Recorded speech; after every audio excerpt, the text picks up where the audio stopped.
of our department.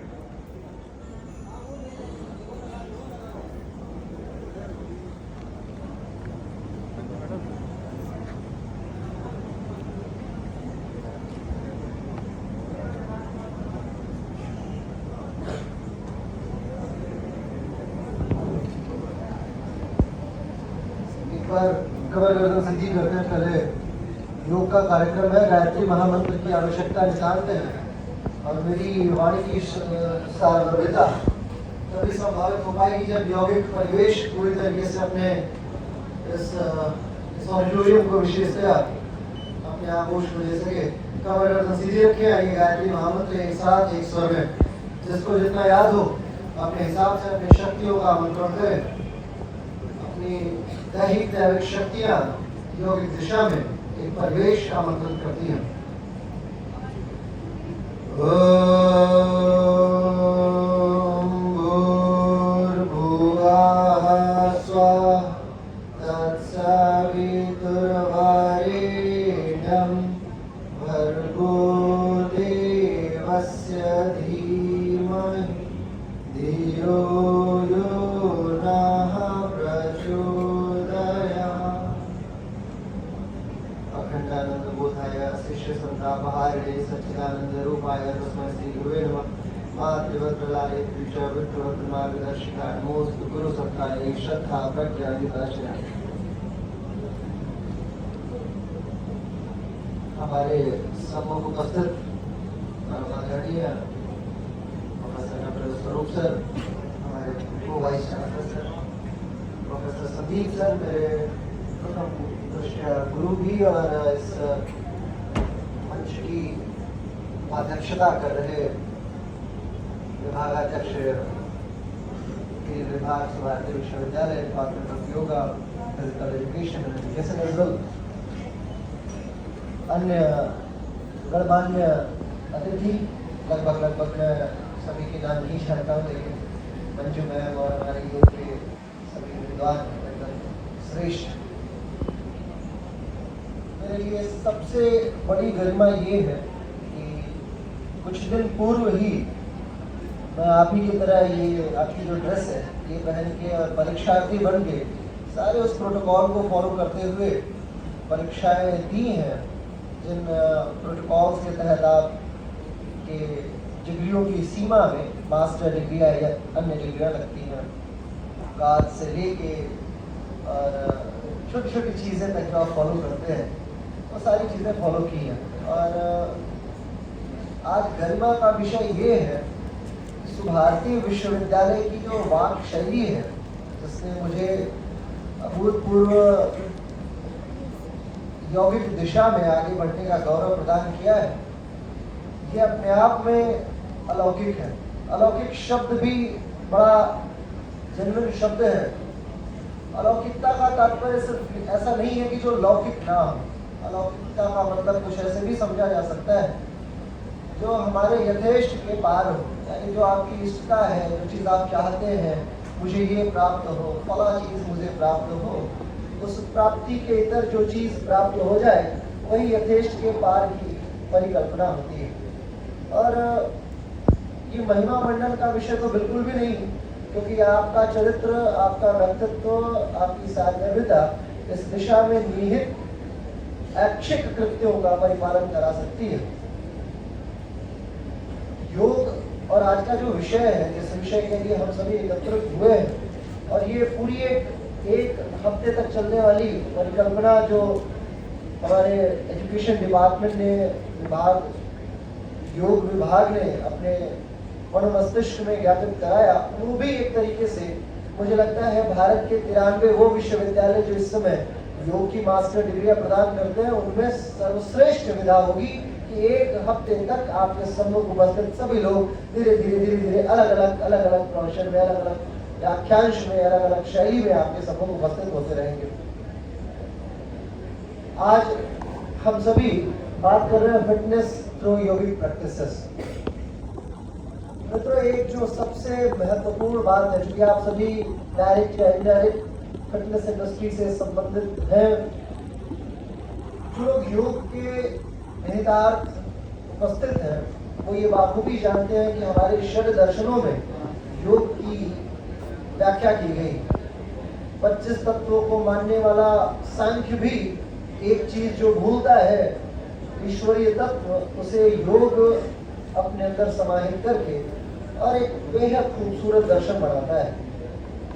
जब योग आता है तो प्रथम दृष्टया हम सिर्फ आसन की परित्यक्तता, प्राणायाम एवं अन्य विषयार्थ हम इसमें प्रवेश कर जाते हैं। लेकिन जब हम शिक्षा जगत में प्रवेश करते हैं तो हमारे सामने बहुत बड़ा चैलेंज ये हो जाता है कि हम कैसे पैसा कमाएं। सबसे बड़ा चैलेंज यही है हमारे सामने।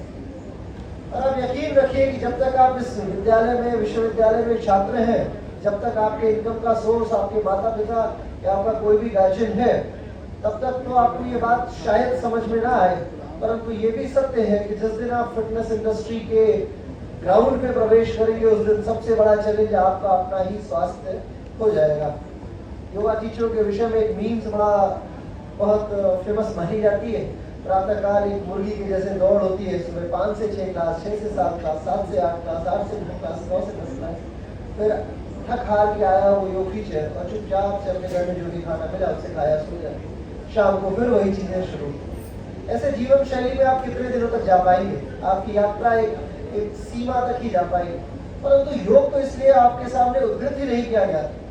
आपको क्या लगता है कि महर्षि पतंजलि ने योग को एकाकार जब किया और पहला सूत्र लिखा अतियोग अनुशासनम, तो सिर्फ वो डिसिप्लिन के तौर पे क्यों कहा? डिसिप्लिन का मतलब वो डिसिप्लिन क्या कि जो हम सभी यहाँ पे बनाए हुए हैं, हम शांत बैठे हुए, ये डिसिप्लिन क्या?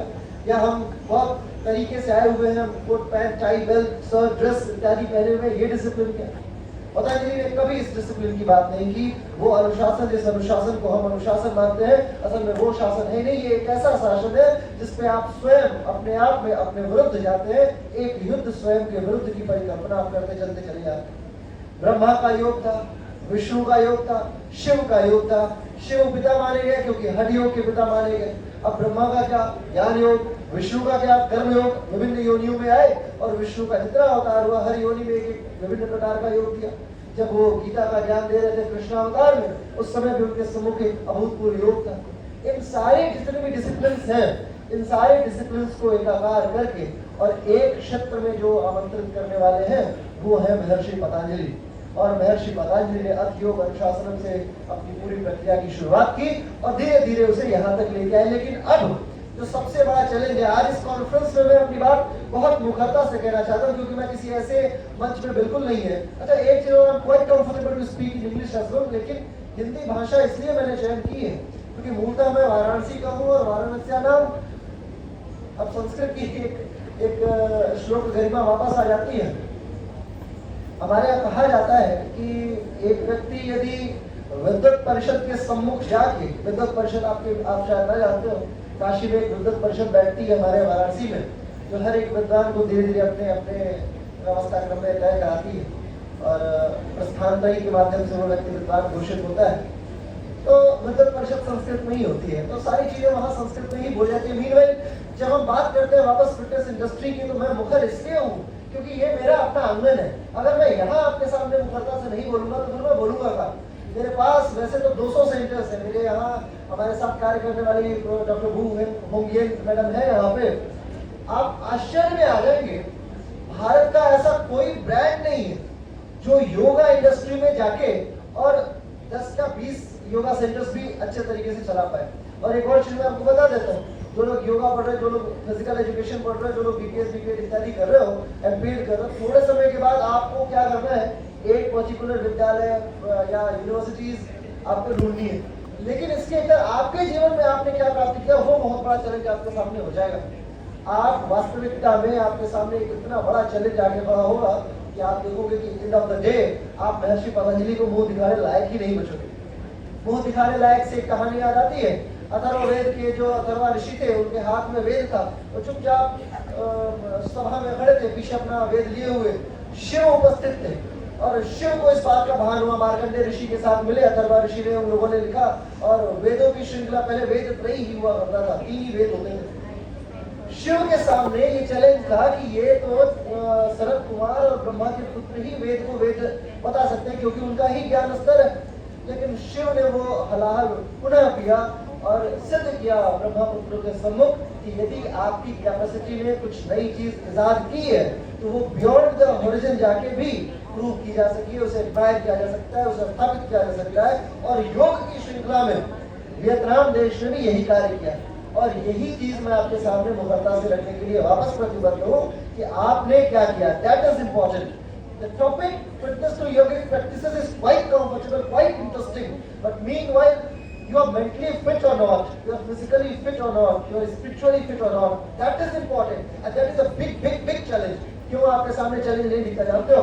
क्योंकि आपके हाथ में एक फोन पकड़ा दिया गया है। आप अपना फोन लेते हो और लेके चुपचाप से आप बंधे हुए हो, हर समय आप उसमें बंधे हुए हो। जितने समय आप आपकी स्क्रीन टाइम आपका फोन आपको बता सकता है। कितने कदम चले ये भी आपको रिपोर्ट, वीकली रिपोर्ट आती होगी और ये भी रिपोर्ट आती होगी कि आपने कितना समय यूज किया फोन पे। आप फिजिकली फिट नहीं हो, मेंटली फिट नहीं हो, स्पिरिचुअली फिट नहीं हो तो आगे फिट करो। और कौन सी इंडस्ट्री, किस इंडस्ट्री क्या व्याख्या आता है भाई? आप एक म्यूजिशियन के पास जाइए, संगीत विभाग का कार्यक्रम इस ऑडिटोरियम में कभी हुआ हो या कभी होगा तो आप देखिएगा कि जैसे ही एक उस विभाग का प्रवक्ता आएगा वो अपने गुरु का नाम लेगा तो हाथ छू के ऐसे कान पकड़ लेता है, अपने गुरु का नाम लेते। क्या आपने ये चीज, आपकी मेंटल फिटनेस इतनी है, आप इस स्तर तक पहुंचे हुए हैं? आपके सामने तो सिर्फ ये बात बहुत बड़ा चैलेंज है कि मेरा कैसे क्या करूं, मैं कैसे बनूं, पिताजी की संपत्ति कैसे मैं उसे ठगूं कि मैं बड़ा बनूं। और इसी काम को करते आप एक्चुअली में हमारे सामने पैथोलॉजी विभाग के विभागाध्यक्ष महोदय भी हैं। आप वो भी जानते हैं पैथोलॉजी से भी कोई है आपके डिपार्टमेंट से, डिपार्टमेंट ऑफ पैथोलॉजी या साइंस बैकग्राउंड से? मैं देख पा रहा हूँ कुछ लोग हैं शायद। मीनवाइल एक चीज तो आप जानते होंगे, विर्चो महोदय के विषय में आप जानते हैं, अल्फ्रेड विर्चो के विषय में। मैं अगर गलत नहीं हूँ सर तो वही पिता माने जाता है पैथोलॉजी के, विर्चो। बिल्कुल, विर्चो ने एक बड़ा अच्छा सिद्धांत दिया कोशिका विभाजन के विषय में। माइटोसिस मेयोसिस का वर्णन किया उन्होंने और भी बहुत सारी बातें कही हैं, लेकिन दार्शनिक पार्ट जो उन्होंने कहा है वो हमारी गीता कहते हैं हुबहू, और उसी गीता को हम योग में कहते हैं। क्या कहते हैं? सिद्ध सिद्धयो समो भूत्वा समत्वम योग उच्यते। ईदर इन पॉजिटिविटी और in negativity we are stable, so we are yogi. और इतना ही चाहिए हमें। आप स्थापित है कि नहीं, एक वो व्यक्ति जो बहुत तन्मयता से झाड़ू लगाने का काम कर रहा है वो भी फिट है, लेकिन यदि आप लंबे लंबे व्याख्यान देने में पारंगत है और आपकी पारंगतता की सीमा ये है कि आप मेंटली फिट हो ही नहीं, स्पिरिचुअली फिट हो ही नहीं और आप टेक्निकली फिट हो ही नहीं, तो फिर आप फिटनेस इंडस्ट्री में हो क्या और क्या लेके जाओगे आप यहाँ से? अब क्या सिखाओगे? ये लिख देना कि पतंजलि ने कितने श्लोक लिखे हैं, ये लिख देना कि 18 अध्याय गीता ने क्या कहा है, ये लिख देना कि 10,000 संहिता 1 लाख संहिता वाली सूत्रों वाली पुस्तकें आपके सामने उपस्थित है। उनका उपयोग क्या है आपके जीवन में? कोई उपयोग नहीं है। उपयोगिता तब साबित होगी जब आप इन तीनों स्तर में, 3 आयाम है आपके सामने। और यही बात मुगलता की है कि आप कभी इस चैलेंज को फेस किए हो, कभी शीशे के सामने जाना, सत्योहम शिवोहम अहम ब्रह्मास्मि, इस बात को आपने कभी अपने अंदर स्थापित होने दिया है? सत्य तो हो आप, दैट इज इंपॉर्टेंट। शिव तो हो आप, दैट इज इंपॉर्टेंट। लेकिन सुंदरता कहां से लेके आओगे? सत्योहम शिवोहम अहम ब्रह्मास्मि, वो जो ब्रह्म जो सुंदर है वो सुंदरता कहां से पाओगे? ब्रह्म बन पाओगे? नहीं बन पाओगे। देखो अगर आप देखते हो कि ब्रह्मांड के विषय में जब आप कहाँ बैठे हो, मेरठ में बैठे हो, मेरठ कहाँ है? उत्तर प्रदेश में, उत्तर प्रदेश कहाँ? भारत में, भारत कहाँ है? एशिया में, एशिया कहाँ? पृथ्वी पे, पृथ्वी कहाँ पे? एक ब्रह्मांड का एक हिस्सा है। ब्रह्मांड क्या है? ऐसे कई सारे ब्रह्मांड घूम रहे हैं। अब छोटे पे आते हैं, जैसे पिंड का तो ब्रह्मांड है, शॉर्ट करते जाते हैं। आप वापस आइए, मेरठ में बैठे, आप और एक शरीर है, आपके अंदर क्या है? कई सारे ऑर्गन्स सिस्टम्स है आपके अंदर, कई सारे सिस्टम्स क्या है? कई सारे टिश्यूज से मिलकर बना है। उसमें भी एक एपिथेलियल को ले लिया, एपिथेलियल को ले लिया, उसमें एक सेल ले लिया मैंने, सेल को भी छोड़ो और छोटे हिस्से में आप आ जाओगे केंद्र पे, न्यूक्लियस पे, न्यूक्लियस को छोड़ो, उसके अंदर और अंदर आ जाओ, क्रोमेटिन पे आओगे और अंदर आओ, क्रोमेटिन मैटर तक पहुंचते हो, डीएनए कहां तक।